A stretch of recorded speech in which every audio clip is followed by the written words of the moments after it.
Okay, so I'm going to do a podcast, and I think it's only fit that I launch my first podcast on how to make it in the beauty industry.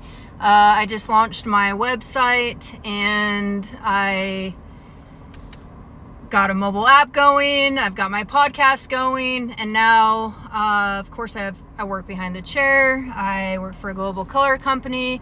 I think the biggest question that I always get is, how do I become doing what you do? Not, and really it just comes down to hard work, dedication, having thick skin, all of the things, and we're just going to go over it in the next, I want to keep it under 20 minutes so nobody gets too bored, but I have wrote down a bunch of things just so I stay focused. When I started beauty school, it was right out of a divorce, and I had 3 little kids. I had a 6-month-old, a 2.5-year-old, and a 13-year-old. And I didn't know how I was going to support my family. I wanted to have something that was going to give me freedom for, what I've ended up doing in my career is I get the kids up for school. I drop them off at school. I go to the salon. I'll do 1 or 2 colors. I'll go pick the kids up, drop them off, or stay home. Sometimes I'll be able to do 3 colors, and I always make sure my salon is right by their school. So just still today, Bridger's 3 blocks away from my salon, so he walks to the salon after he gets out of school, and then he'll sit and hang out with me as well. So I've just kind of always focused my children and my career around each other, and it's just really worked out really well. So, more about that, beauty school. So we'll just kind of go back. Beauty school is hard, I teach a lot in beauty schools. I go and I do a lot of classes in beauty school, and I evaluate and I look around. We used to do speed dating, like speed interviewing with the beauty schools, and I'd go interview the beauty school students, and I would always ask them what their attendance looked like, because I feel like as an employer, I would want to know what their attendance looked like in beauty school. And I always got, I have a 1-year-old, I have a couple children, and for me, I started beauty school at 32, so I was older, and so I think that did play in my favor. I had 3 children, so I'd wake up, get them off to school or daycare, go to beauty school for 8 hours a day, then go pick them up.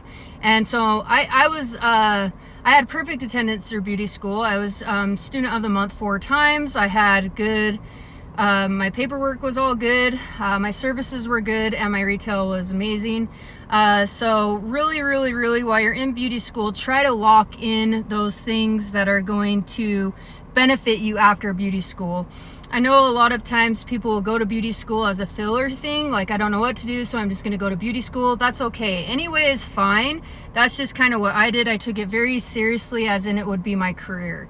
So beauty school was a big part of my journey.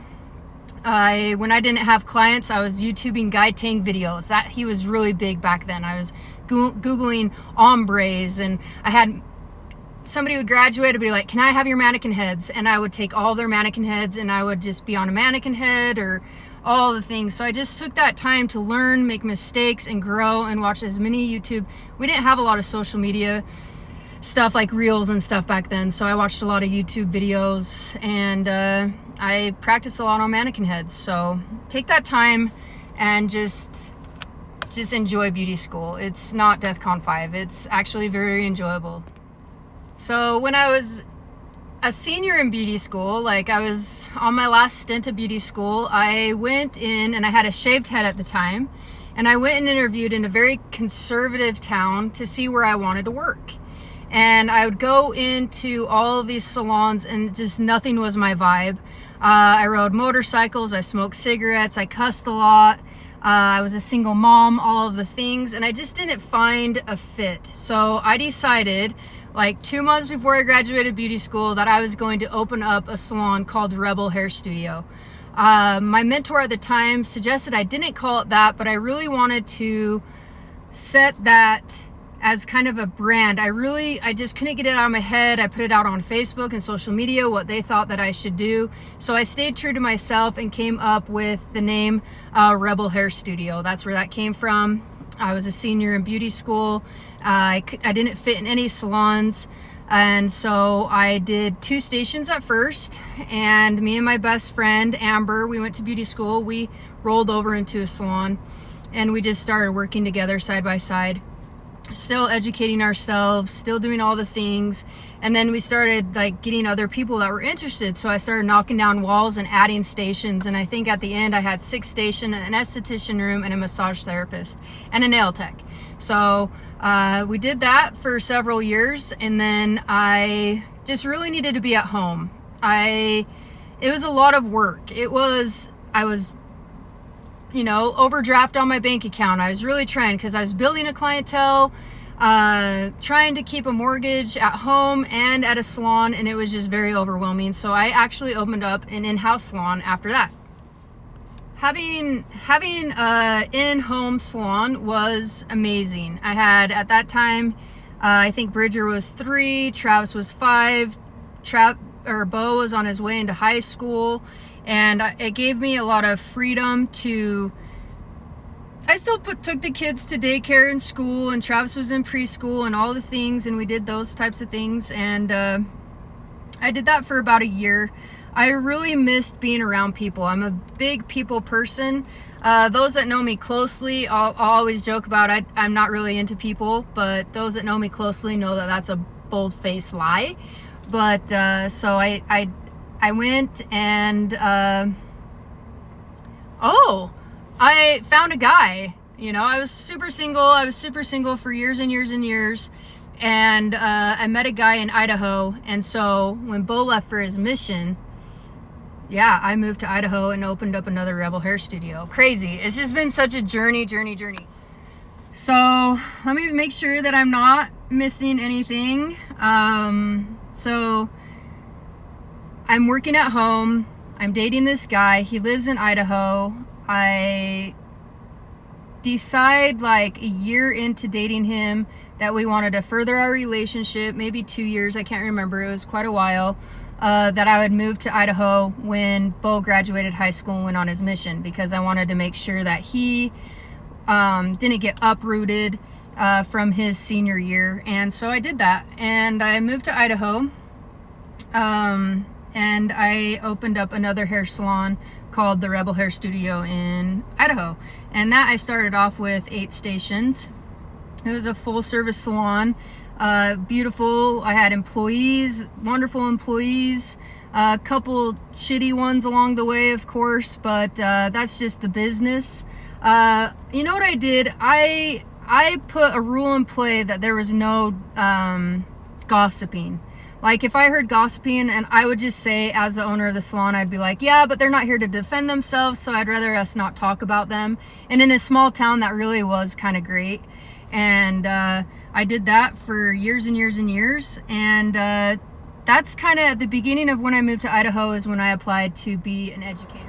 Okay, so that's when when I decided to move to Idaho, I was like, because building a clientele, we all know, right? We all know that it's literally so hard to build a clientele. Like, it takes patience, a lot of dedication, thick skin, all the things, right? So I was like, how am I going to fluctuate my income building another clientele? So I was using PRAVANA hair color.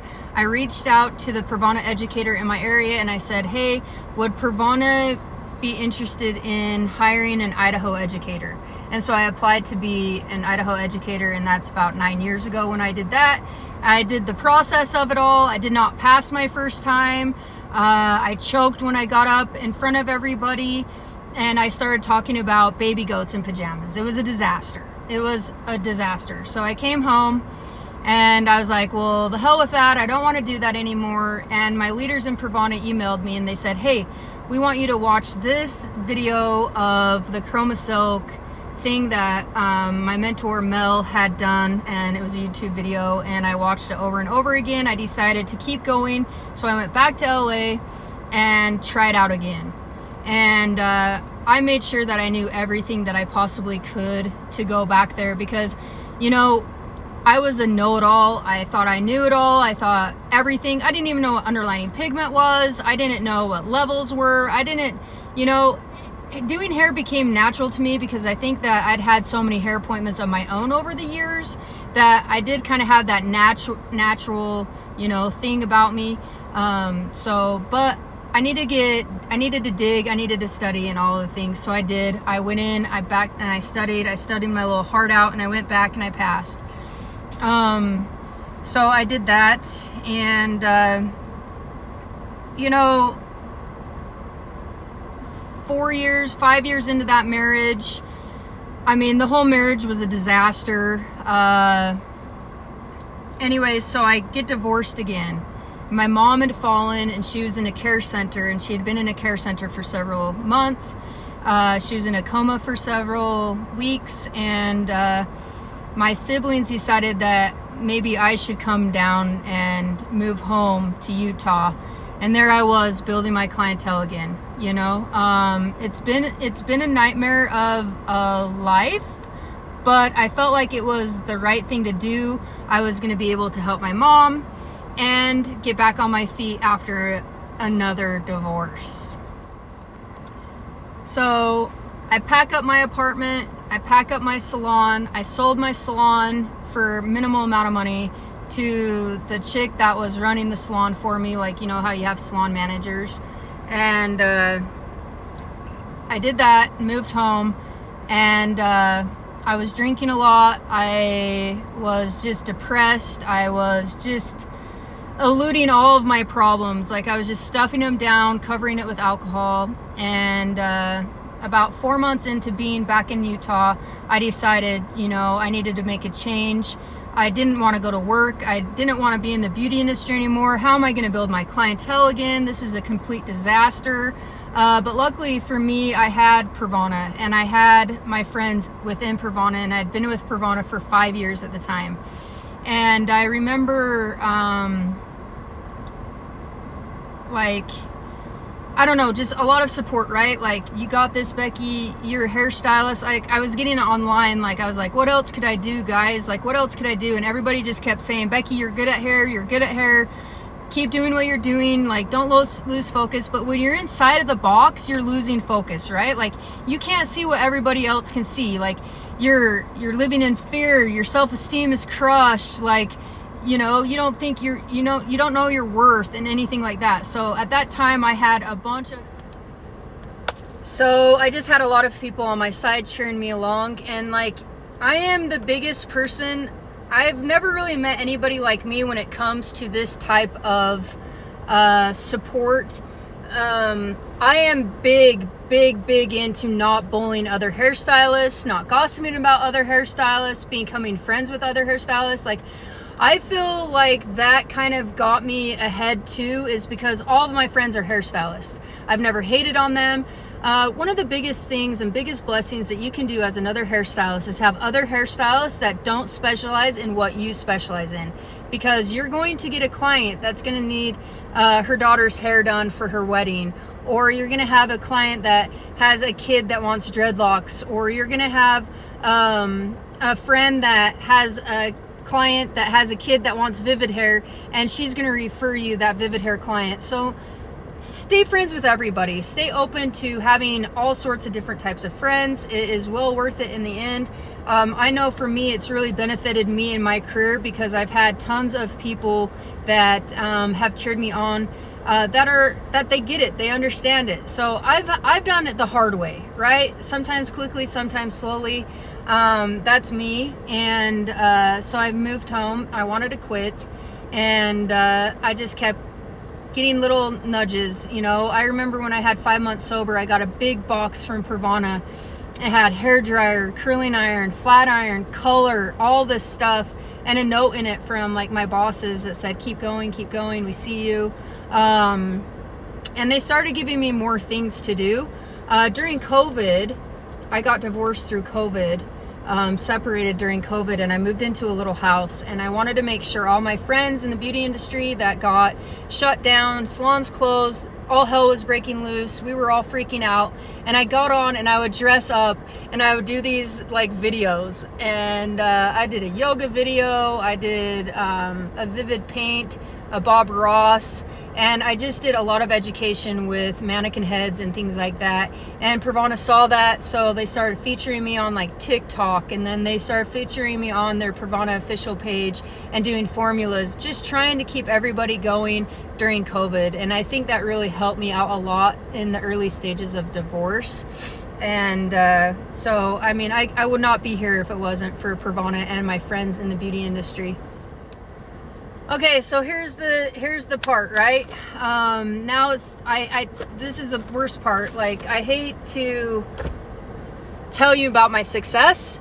I feel like I have a long ways to go. I feel like if you know it all, you might as well put a fork in it, because you're done. I'm always going to be growing and learning and educating myself and doing better and better. That's why I'm doing this podcast. That's why I've created my website and mobile app, so I can just get to that next level in my career, right? So I get this question all the time, like, how do I become what you do? And I'm not going to lie. I'm not going to sugarcoat it. It was not easy. Some people get to my level in the industry really fast. Like, they shoot it and they get there really fast. That's not my experience. My experience was I had to work really hard. I had to take constructive criticism, and that's exactly what it was. Nowadays we call it love notes, but back then it was constructive criticisms. Listen, Becky, like, we need you to be able to do this. We need you to do this. We need you to quit sending emails like that. All of the things, right? And every time that I've ever been in trouble, nobody likes to get in trouble. Nobody ever likes to hear bad stuff from your clients or your bosses or anything like that. But what you can do when you get those little love notes is look at it. Look at your part and see, what you can do better to grow and learn. And I think that that's exactly what I've done in my career to get me to where I am now. I almost quit the beauty industry 3 years ago, and I won Modern Salon Top 100 a year ago, 2025. That is the biggest achievement of my career thus far. PRAVANA has me doing all sorts of things. I'm creating things that I didn't think that I'd be creating. I've been nonstop busy, and it's because I didn't give up. I had thick skin. I looked at myself. I got better. I grew up. And I will continue doing all of those things, sometimes with my bad self-talk, because I am an alcoholic and I do have some mental health stuff, some depression and anxiety. Like, I will overthink everything so bad. So with my critical thinking of myself, I've really needed the people that I've surrounded myself with to be in my corner. I mean, if you're watching this and you've helped me in my career, you have, and thank you so much. Another thing that's helped build my clientele is consistency. I share these types of things in my building a clientele classes at the beauty school. We are so lucky to have social media, right? Like, so lucky. So what I would do, and this is literally like years and years and years ago, now we have reels, now we have all this other stuff that people are doing, but it's being consistent. Like, how consistent are you being? I feel like I've always been consistent. I've always posted, 3 to 4 times a week of hair. I've always shared my availability. I've always kind of shared how-to videos. I've always just, and responding to people, making sure that you're messaging people back, asking for referrals. It's really hard to be like, hey, if you love your hair, will you let your friends know that I'm building my clientele and I'd really love to have them come sit in my chair? Referral programs also work. Hey, everybody you refer to me, I'll give you $20 off your service. So if you refer, 2 or 3 people, that's $40, $60 off your next service. That helps people out a lot. Like, there's so many things that you can do. Back in the day, we didn't really have social media, and I printed up all these things where you just go hang them on their doors. Hi, Rebel Hair Studio, it's new to your area. This is our address, this is our phone number. Come see us. Here's a $5 off coupon at the bottom of this brochure that I would hang on everybody's door off a haircut. And then I think my biggest tool that got me the most business is getting a big sign that said walk-in haircuts, $15. Nowadays, that would really hit, because I haven't done a $15 haircut in a long time. But if you are very serious about building that clientele, I'd throw up a sign in front of your shop saying walk-ins welcome, because they will come in. So with my critical thinking of myself, I've really needed the people that I've surrounded myself with to be in my corner. I mean, if you're watching this and you've helped me in my career, you have, and thank you so much. Another thing that's helped build my clientele is consistency. I share these types of things in my building a clientele classes at the beauty school. Those, we are so lucky to have social media, right? Like, so lucky. So what I would do, and this is literally like years and years and years ago, now we have reels, now we have all this other stuff that people are doing, but it's being consistent. Like, how consistent are you being? I feel like I've always been consistent. I've always posted, 3 to 4 times a week of hair. I've always shared my availability. I've always kind of shared how-to videos. I've always just, and responding to people, making sure that you're messaging people back, asking for referrals. It's really hard to be like, hey, if you love your hair, will you let your friends know that I'm building my clientele and I'd really love to have them come sit in my chair? Referral programs also work. Hey, everybody you refer to me, I'll give you $20 off your service. So if you refer, 2 or 3 people, that's $40, $60 off your next service. That helps people out a lot. Like, there's so many things that you can do. Back in the day, we didn't really have social media, and I printed up all these things where you just go hang them on their doors. Hi, Rebel Hair Studio, it's new to your area. This is our address, this is our phone number. Come see us. Here's a $5 off coupon at the bottom of this brochure that I'd hang on everybody's door off a haircut. And then I think my biggest tool that got me the most business is getting a big sign that said walk-in haircuts, $15. Nowadays, that would really hit, because I haven't done a $15 haircut in a long time. But if you are very serious about building that clientele, I'd throw up a sign in front of your shop saying walk-ins welcome, because they will come in. I think that another message that I would like to share is that you're not going to make everyone happy.